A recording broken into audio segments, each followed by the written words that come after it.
Okay, let's begin with introduction. Healthy as an unconventional security threat, non-traditional security issues that arise the post-Cold War era are heavily related to the disease that like Ebola, Zika, Dengue, and COVID-19. Healthy security, particularly threat infection disease, can have significant impact on the non-traditional security in the Asia-Pacific region like China, Malaysia, Indonesia, Brunei. Next, traditional security refer to the issues that goes beyond the military threat and encompass a wide range of the challenges that can affect well-being and stability of nations. So, Asia-Pacific region also affected by the infectious disease like H5N1, influenza, and COVID-19. Okay, next topic is healthy security and infection disease. By preventing it from happening, identifying, responding to and recover from the threat posed by the disease, and the notion of security in the context of infection diseases focus on the guaranteeing their well-being and security of population. Infection diseases which can transfer from the people to people, from animal to people, are the illness brought by the pathogens like bacteria, virus, parasite, and fungi.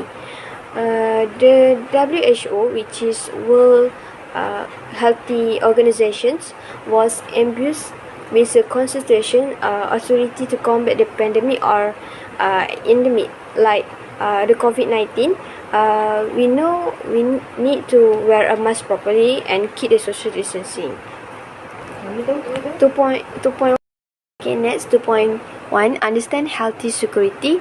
Acute risks that could harm people healthy beyond nation boundary are what it means by the healthy security, which refer to the measure that are required to avoid and address them. Secondly, those who are favor health security assess that it's the duty of all the state to safeguard their citizens from healthy and welfare. And lastly, who and what we are trying to protect is the citizens and economy of the country, and who are we trying to protect them from, which is the government of the country. Next, 2.2. Type of infection disease. Throughout history, infection diseases have accompanied humans everywhere they go, influencing community and healthcare system. These illnesses, which are brought on by the numerous bacteria, continues to present serious problems that for the global health. We can better understand the trend and effect on the public health infections disease by clarify them based on the agent that cause them and the means by they are transmitted. Infection disease, they have three types of infection disease, which is viral infection, bacterial infections, and zoonotic diseases. So first of all, bacterial infections is caused by the bacteria, which can harm many physiology systems like TB diseases. And next, viral infections, that virus which are smaller than bacteria and can only replicate within live cell, like influenza virus. And the last, zoonotic diseases. Zoonotic infections are those that begin in animal and spread to human, like rabies disease. 2.3. Threat posed by infection disease. Healthy disparity is one of the threats posed by the infection disease, which is access to and the quality of healthy care are very uneven in this era. It can be challenging to diagnose and treat infection disease in a timely manner in rural and isolated locations, since there is a frequently inadequate healthcare infrastructure in these places. The burdens of the disease is made worse by the lack of access to medical treatment, diagnosis, and immunization. So, like full the of the hospital during the COVID-19. And secondly, the threat posed by the infection disease is economy. Fear of infections can cause social withdrawal of the closures of facilities such as public transit, business, school, and retail store, which disrupt both economically and social value activity, like lockdown during the COVID-19. And the social risk is possible anxiety and panic they may cause. Assalamualaikum, my name is Nur Intan Nazrina binti Muhammad Nazri. My trace number is 2220631. Today I'm going to talk about non-traditional security threat of infectious disease in the Asian Pacific region. For definition of it, the infectious disease pose a non-traditional security threat to the Asian Pacific region by potentially disrupting social stability, economic growth, and human well-being. There is a risk of major disease outbreaks with serious social, economic, and political repercussions as a result of these dangers, which are caused by elements including increases global connectedness, urbanization, environmental changes, and healthcare system weaknesses. By underlying the significance of managing public health hazard as important component of regional stability and resilience. Non-traditional security concerns like infectious illnesses put conventional ideas of security to the test. The point that I will talk about, the diseases that are emerging and re-emerging about the growing urbanization, increased travel and threats, changes in land use and environmental deterioration in the area make it vulnerable to the introduction and re-emergence of infectious illnesses. Demographic density, high population, or also known as high population density, can assist the great spread of infectious disease in several of the Asian Pacific region's countries. The effect of outbreak might be exacerbated by congested living situation, poor healthcare infrastructure, and difficulties implementing public health measures. Border movement, because of the rapid cross-border transmission of diseases, can be caused by the region's interconnection through trade, travel, and migration. This may make it more difficult to identify diseases and take appropriate action to prevent or treat them. Other than that, environmental factors and climate change play an important role in the development of new infectious disease due to climate change, which can also influence the distribution and behavior of disease vectors like mosquitoes. Lockdown and travel restriction are two examples of how disease control measures can hinder trade, tourism, and supply chains, which can have an impact on economic growth. Infectious disease epidemic can heighten social tension and contribute to political instability. Sharing information, coordinating response efforts, and stopping the spread of disease across borders all depend heavily on health diplomacy and regional collaboration. The third one is key aspects and challenges of the non-traditional security threat of infectious disease in the Asian Pacific region.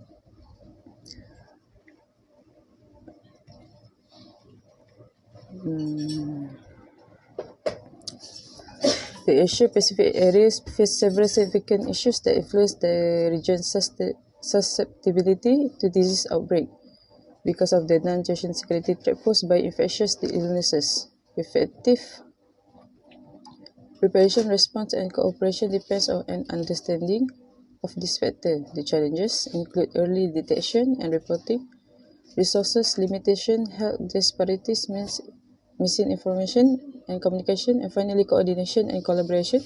There are many important aspects of this threat, including urbanization and population density, global connectivity, environmental changes, healthcare, infrastructure, inter-border cooperation, and economic impact. Density of the population and urbanization. Disease can spread quickly in urban setting because of rapid urbanization and intense population density. Close quarters, poor cleanliness, and restricted access to healthcare all increase the likelihood of disease transmission. worldwide connection in the area Pacific area serve as a hub for worldwide trade. Migration and travel infectious diseases are able to quickly transverse international borders. Pathogen introduction and spread are more likely in busy transport hubs. Environmental modification, the behavior and distribution of disease vectors can be impacted by the climate change, deforestation, and ecological changes, which can result in the creation of new diseases or the resurgence of old ones. Infrastructure of health care, of the capacity for illness surveillance, early identification and response may be impacted by the differences in healthcare access, quality, and resources across the region. Effective management of disease outbreak may be hampered by inadequate healthcare system. Interbody collaboration, information sharing, and international cooperation are essential for effective disease control. Due to the geopolitical conflicts, disparities in healthcare capabilities, and communication difficulties, cross-border cooperation can be difficult.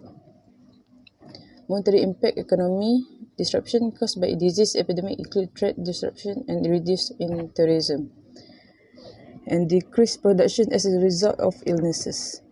The socio-economic effect of infectious disease can be exacerbated by economic weaknesses, and for the challenges, reporting and early detection disease outbreak must be quickly identified and reported in order to be stopped.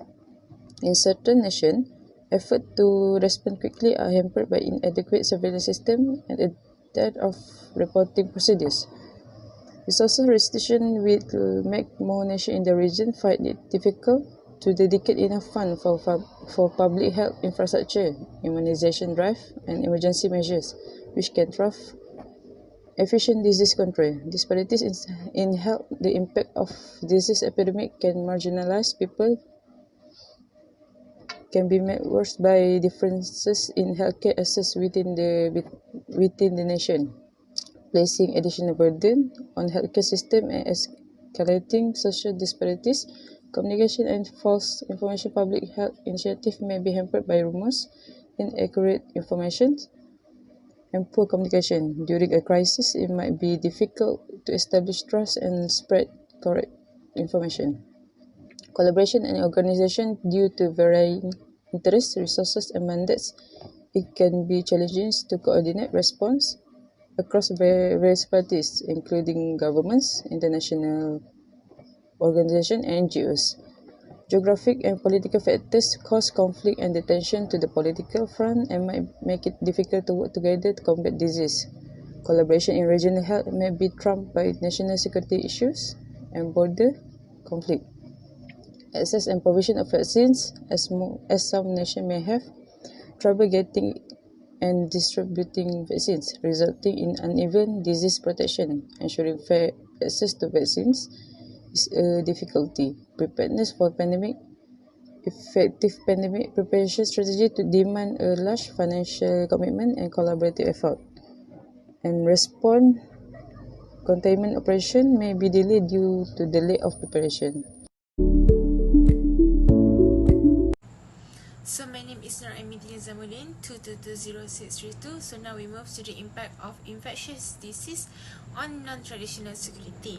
So due to the infectious disease, it has affected the well-being, stability, and prosperity of the people. Society and the country are seriously threatened by this difficulty. These are referred to as non-traditional security concerns. Due to issues such as infectious disease that occur, it affects the economy, social, and politics, as well as the supply chain of a country. So firstly, the economic impact. So through various processes, health affects economic growth. Therefore, infectious diseases have had various effects on economic development. Some diseases such as HIV or AIDS have disproportionately negative impact on young workers, so potentially leading to a significant decline in the labor force. In addition, diseases such as the flu or COVID-19 spread through casual social gatherings, which make individuals avoid them and reduce the demand and supply of labor. So pandemic also related school closures and educational disruption can impact future worker productivity. This is likely to create a skills gap and hinder human capital development. This is due to the high morbidity and mortality rates the pure prospect for recovery. So in addition, infectious disease also affect healthcare spending. Why? This is because the cost of expenses is spent more on the cost of treatment when it can be spent on more important sectors and help strengthen the national economy such as tourism. So as we know, the tourism industry is very helpful to the country because of the arrival of travelers and customers, but because of the infectious disease, it affected the tourism industry because some places went bankrupt during the crisis. So next is social and politics. So these two things have something related to each other. So the impact of public opinion and political stability is an important component. How the public views the government's handling of infectious disease outbreak is very important. So such as social unrest, protests, and a decline in trust in authority can be triggered if people feel that their government is not responding adequately to their concerns. So the function of media communication tactic is another aspect of this interconnectedness. The public's perception of infectious disease is greatly influenced by the way government communicates with the public, which affects political support. Effective communication promotes confidence in government decisions, which helps maintain public trust. So, however, stigmatization and discrimination also sometimes occur due to the infectious disease. Some diseases such as COVID-19 pandemic unfairly give a negative image to people or groups affected by the epidemic, misunderstanding and fear, leading to the marginalization of those involved in infectious disease. So another thing is that infectious disease have a great impact on a person's mental health. Why? The anxiety and uncertainty surrounding the pandemic may have an impact on a person's mental health. People who have increased perception of risk and disruption to their normal routine may experience higher rates of anxiety, stress, and depression. So furthermore, the burden of the societal transition rests on the education system. School closures and apparent response to the outbreak caused disruption and in the education system and prohibited pupils from engaging in social and academic activities. The future prospects of young people threatened by the resulting learning gap and stunted skills development, highlighting the need for creative solutions to guarantee continuous learning in emergency situations. So next is disruption of supply chains. So supply chains have evolved into the backbone of economics across the Asia-Pacific region in an era of unparalleled globalization and connectivity. This complex system of manufacturing, distribution, and logistics is important in determining how economic growth will develop. These supply chain weaknesses are exposed as the region deals with the complex problem brought about by infectious disease. Infectious disease can have a significant impact on supply chains, disrupting the flow of commodities, causing congestion, and exposing vulnerabilities as demonstrated by the introduction and spread diseases such as COVID-19. So economic activity has been significantly affected as people are unable to work, interact, and socialize, particularly in the service and agricultural sectors. Countries have implemented travel bans, border checks, and restrictions on the export of agricultural products. So the impact affects the labor market because supply chains for fisheries, livestock products, and high-value crops are labor-intensive. Migration restrictions on migrant workers have an impact on their ability to harvest, process, and create agricultural markets. Therefore, global food imports and exports have been significantly affected by COVID-19. Horticultural produce, an important component of the fresh food supply chain, has suffered significantly along with labor market concerns. River container blocked from shipping by trade regulation clogged major ports around the world. As a result, goods are being diverted to small ports, which causes logistic companies to lose a lot of money. So the supply chain has become an important pathway for advancing economic progress. However, when faced with the disruptive force of infectious disease, its resilience and complexity are tested. So as we know that infectious disease will impact a lot of countries in economy, social and politics, and supply chain. So every country needs to do a strategy so that they can go through this kind of infectious disease or this kind of crisis in a good way.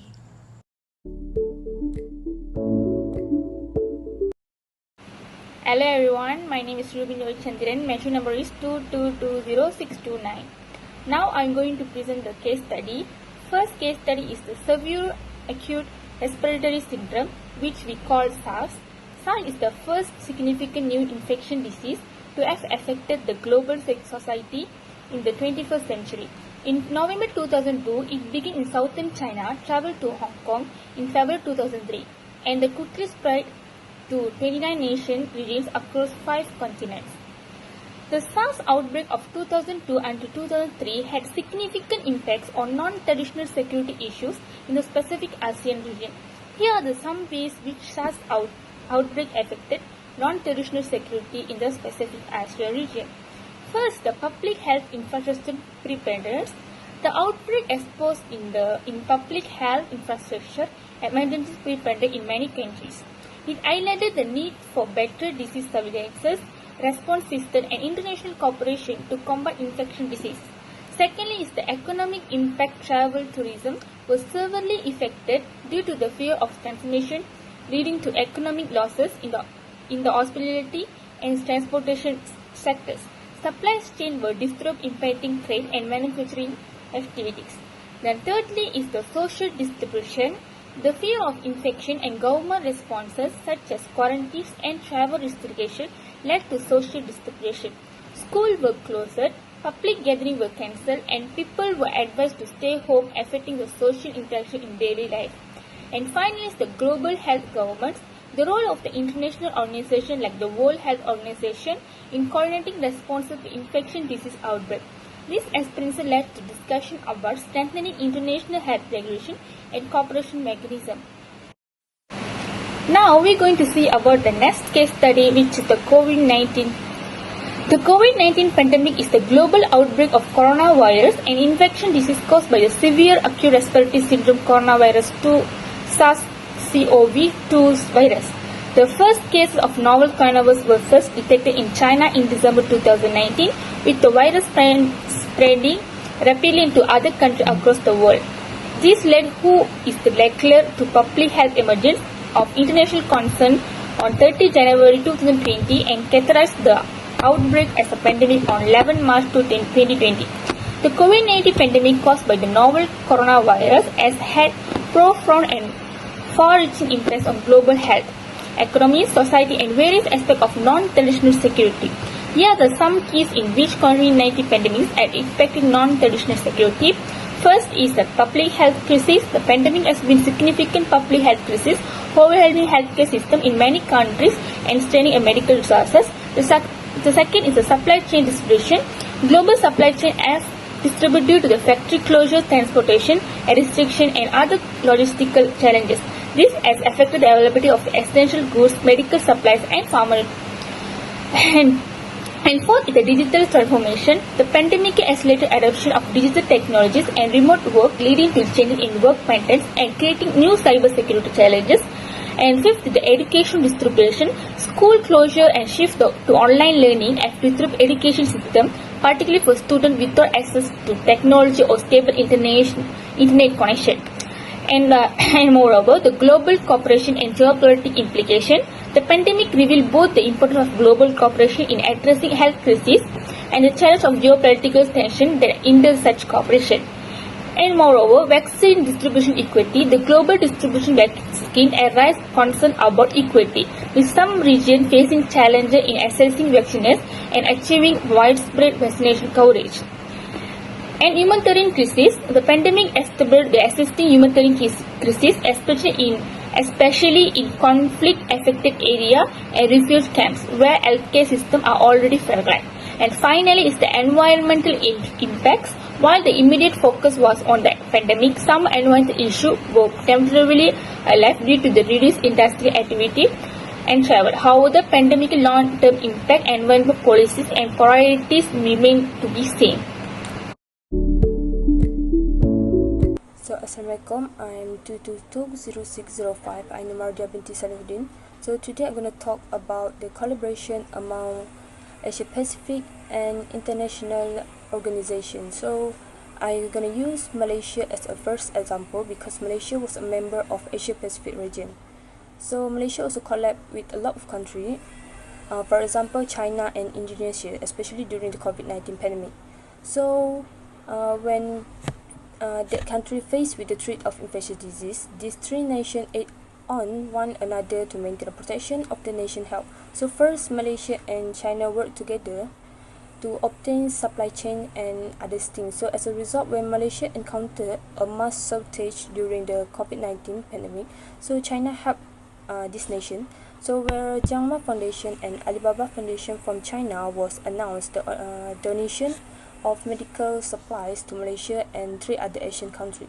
So where this nation will receive about 2 million face masks, 150,000 test kits, 200,000 protection suits, and 20,000 face masks. So Malaysia also giving help to other countries when China was dealing with the COVID-19 problem. So Malaysia provide about 18,000 pair of gloves to the China.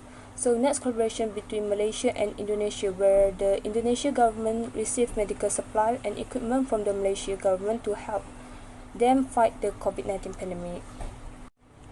So next was about the collaboration among international organizations.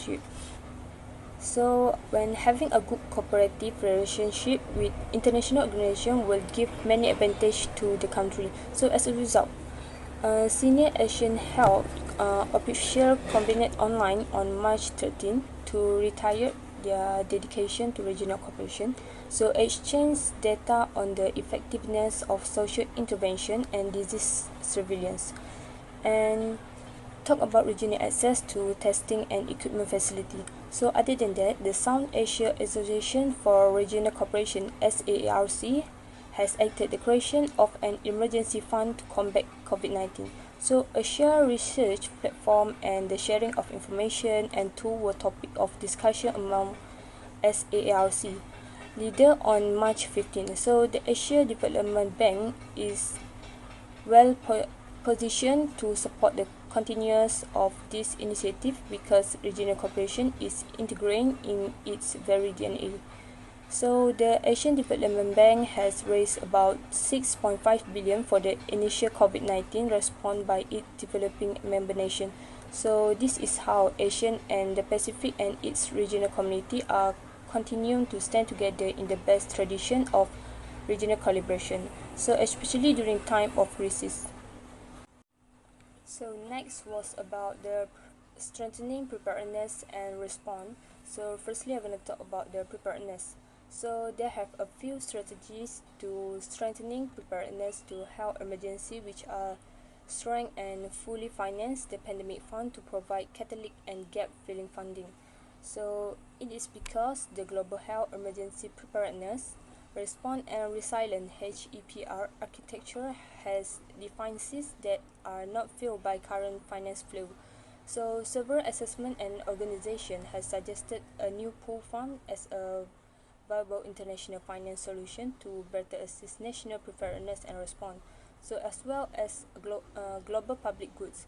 So on September 8 and 9, 2022, WHO and the World Bank become legally established the fund of pandemic. So next strategy to strengthening preparedness to health emergency is strengthen the health emergency workforce. So to prevent and to be operationally prepared and quickly detect and respond to new health threats, all nations should be able to call on a national professional network of trusted and trained national experts across a variety of fields, from epidemiologists, physician, nurse, and laboratory technician to logistician, risk communicator, anthropologist, veterinarian, and emergency response coordinator. So, in response to the COVID-19 pandemic, some emergency response strategies have been conducted in the rural region. So, first is modernize its rural health care system to handle emergency infectious disease crisis. So, for example, in order to address the shortage of space, equipment, and supply in the rural health care system, federal and state organizations must raise the system finance budget. So inventories of medical supply and equipment can be supplemented by healthcare coalition. So second response is giving vaccine to all citizens to increase the level of immunization of each individual. So numerous small towns created previously non-existent infrastructure and immunization sites to aid in the response to the COVID-19 epidemic.